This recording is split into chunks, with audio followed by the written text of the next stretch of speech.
Pergunta, irmão? Tem sim. Aqui no Rio, não sei se o senhor conhece esses detalhes, qualquer número de esclarecimento que o senhor queira à vontade, nós vivemos uma realidade de guerra em que nós não conseguimos comparar com polícias e fomos comparar com forças armadas, em guerras declaradas. Comparamos com a Primeira Guerra Mundial, Segunda Guerra Mundial, Guerra da Coreia, Guerra do Vietnã, retomada do Kuwait e, mais recentemente, a guerra no Afeganistão. Chegamos a análises, em termos percentuais, de que foi mais arriscado servir aqui no Rio de Janeiro, nos últimos 32 anos, do que em qualquer força armada americana ou a FEB em qualquer dessas guerras. Em termos de percentuais, vou dar alguns, essa documentação que eu entreguei ao senhor mostra isso aí. Além disso, por exemplo, taxa de mortos da PM do Rio de Janeiro, do efetivo de 111.500 homens, 3.987 foram mortos por causas não naturais, o que significa 3,58%. Pegando o maior percentual de mortos dessas guerras das Forças Armadas Americanas, Segunda Guerra Mundial com 2,52%. O nosso percentual é 1,4 vezes maior do que o deles. A pior comparação é a nossa taxa de feridos, 18%, com 0,02% da retomada do Kuwait. Ou seja, são mais de 800 vezes o número do Kuwait. Essa realidade de guerra é muito pouco conhecida. Eu queria saber do senhor o que o senhor vai fazer para reduzir esses números e ainda lembrando de acrescentar outros, né? Esses ferimentos que eu estou falando e essas mortes são visíveis. Ou seja, eu fotografo, eu faço um raio-x, uma tomografia, um ultrassom. Os ferimentos invisíveis que a gente chama são os psicológicos e psiquiátricos, que estão conduzindo, não no Rio de Janeiro, porque aqui a gente tem essas taxas de intensa morte e feridos, mas estão conduzindo o Brasil a uma questão de mais policiais se matando do que morrendo. Exceção é essa guerra que a gente tem aqui no Rio. Eu queria saber do senhor o que o senhor pensa em fazer a respeito disso. Já que o presidente, além de ser presidente, a gente necessita de ter uma figura inspiradora, que a gente possa olhar para cima. Eu me orgulho desse presidente, quero fazer igual a ele, coisa que a gente não tem aí há muito tempo. Eu vou juntar a tua pergunta com um elemento que eu não respondi da pergunta anterior, que eram dos salários dos policiais, que são completamente caóticos ao redor do Brasil. Certo? Você desculpa eu juntar, não, mas é que é importante. Mas só faço mais uma ressalva aqui. O Brasil é um país onde um juiz ganha de 11 a 13 vezes mais que um policial. Não existe nenhum país no mundo nem parecido com isso. É o maior obstáculo entre um judiciário e um agente de polícia ostensiva ou agente de polícia judiciária. Isso tem que ser corrigido, viu? Mas com certeza. Sem contar os penduricalhos, né, Pimentel? O penduricalho, eu acho que o Tudino acabou com essa porra agora, né? Vamos ver. Vamos ver. Eu acho que assim, por incrível que pareça, também eu tô fazendo agora o parênteses do parênteses, o Flávio Dino, o saldo dele, por enquanto, é positivo no STF. Disso, ele tá indo pra cima das emendas e ele tá indo pra cima desses penduricalhos. Exato. Tanto que eu, como presidente da República, vou usar o Dino nesse sentido institucional de maneira muito, muito frequente. Quero destruir os modelos de emenda como tem e os penduricalhos precisam ser resolvidos. É que o que acontece no Brasil é que a polícia militar, vamos começar, a polícia militar ela tem um status institucional diferente por ser militarizada, então não consegue pleitear os benefícios como a polícia civil consegue, e não estou falando aqui que a polícia civil está fazendo algo errado, só que tem um caos regional. Estados que não são capazes de se sustentar do ponto de vista financeiro, eles vivem de recursos que vêm de outros estados e eles pagam por vezes salários maiores. Para não falar só de policial, um professor no Maranhão ganha mais do que um professor em São Paulo. Agora, como vai o Maranhão no ranking de DEB quando eu comparo com São Paulo? Um policial no Maranhão, tenho quase certeza, me corrijam, mas quase certeza que ele ganha mais do que um policial em São Paulo. Bem provável.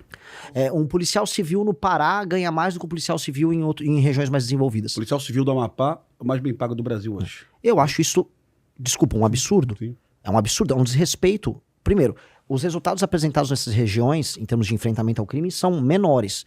Índice de mortalidade, etc. são... 2.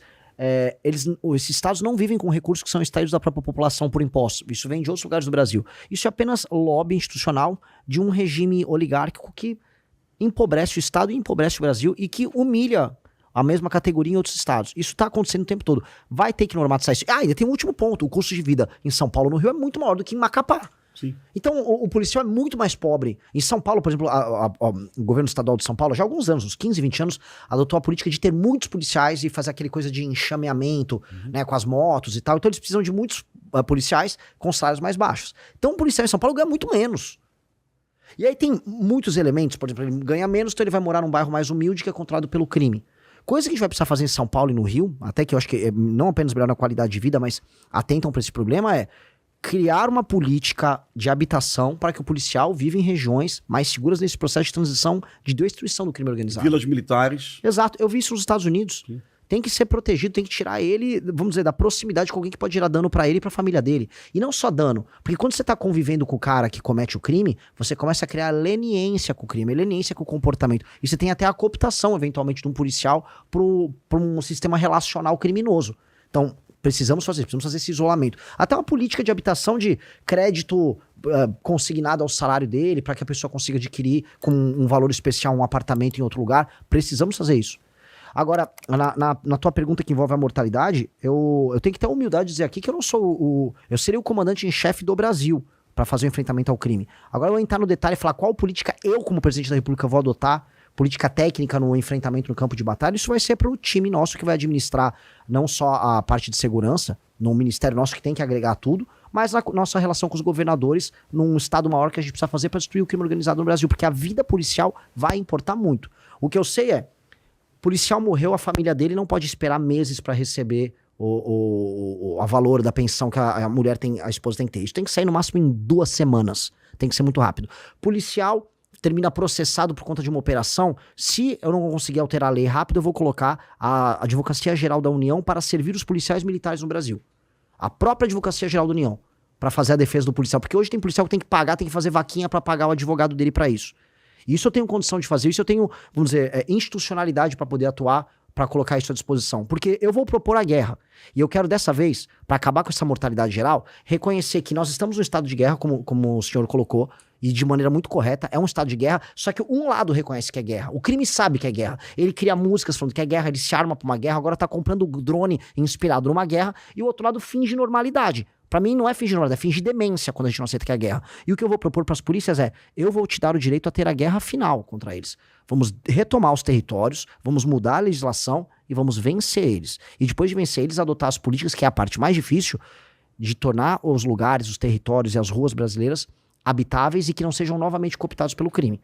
E aí é isso o desafio, é isso o desafio de um trilhão de reais, que é tornar o Brasil habitável. Se a gente conseguir isso, que é o pós, aí esses policiais não apenas não vão morrer mais, mas a gente vai viver num país decente. Esse é o grande desafio. Pimentel, então só para esclarecer, o candidato a ser eleito pretende criar o Ministério da Segurança Pública. Em um estado maior. E o mais importante, um estado maior. Colocar a AGU para defender o policial. Isso é uma proposta bem inédita e ousada, viu? Na hora, eu tenho que botar a AGU na hora por decreto, a AGU vai ter que ajudar os policiais nisso, porque não é possível que no montante de operações que nós vamos precisar fazer, hoje já é assim, eles têm que fazer vaquinha, às vezes pega uma associação e faz vaquinha. Às vezes vende o carro. É assustador, as pessoas não sabem disso, que o policial que te defende, olha só que loucura, ele vai, prende um bandido, aí às vezes o bandido já é solto na hora, ou ele toma um chá de cadeira na delegacia. Outra coisa que tem que ter, período máximo pra ser lavado o BO, o policial deixou o bandido lá, ele não pode ficar 8 horas numa delegacia parado. Às vezes o bandido vai solto antes que o policial tem que cumprir aquele trâmite burocrático. Isso é uma coisa que também cansa eles. O policial não pode ver depois o juiz pegar todo o trabalho que ele teve de colocar a vida em risco dele e depois meter lá, não, vou soltar. Isso é um absurdo total e completo. Hoje um policial que tá na rua cumprindo o trabalho dele, ele é um louco. Ele é um louco. O que ele tá fazendo é assim, ele tá participando de uma guerra inglória em que o próprio Estado é inimigo dele. Então todos esses elementos têm que ser alterados. Então esse Estado maior tem que ser montado, porque se você tem um exército e o seu soldado é tratado de maneira desrespeitosa, você vai perder a guerra. E a gente tá perdendo a guerra. Então esse Estado maior, que é mais do que apenas, vamos dizer, uma coordenação, é um Estado maior, com reuniões recorrentes pra gente vencer uma guerra, e a gente tem que atestar que a gente tá em guerra. A gente tem que parar de negar. Aquele que nega que existe a guerra, ele vai ser... É igual uma pessoa que tá com câncer no pulmão e continua fumando. Esse é o Brasil. Não, tá tudo bem. Tá, deu comando vermelho.